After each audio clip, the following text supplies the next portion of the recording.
In today's video, I'm going to teach you how to create mockups in Figma.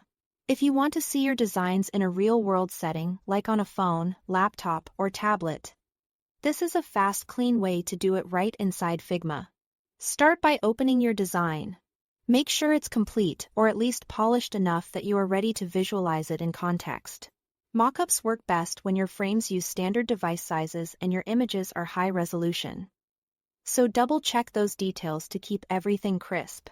Next, open the plugin search in Figma by pressing Ctrl+/.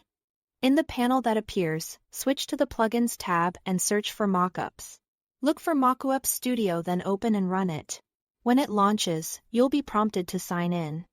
Go ahead and do that so you can access the library. Mockup Studio offers over 1,600 devices and scenes, which means you can preview your design across many devices at once without manual alignment or warping. With the plugin open, select the frame the screen design you want to showcase on your Figma canvas. Then click the Figma option inside the plugin. The plugin will apply your design to the screen automatically.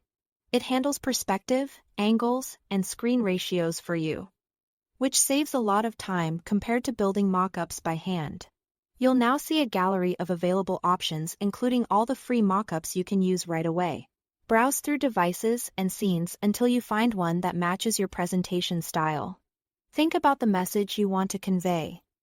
A clean studio shot for portfolios, or a lifestyle scene for marketing visuals.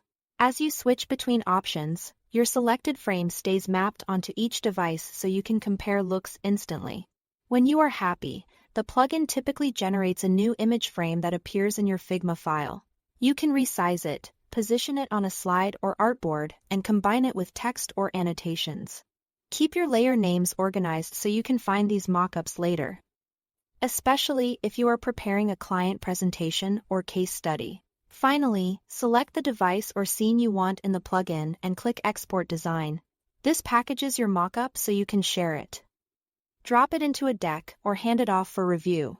If you need multiple versions, say, different devices or orientations, repeat the process with the same frame to keep everything consistent. That's it. Thanks for watching.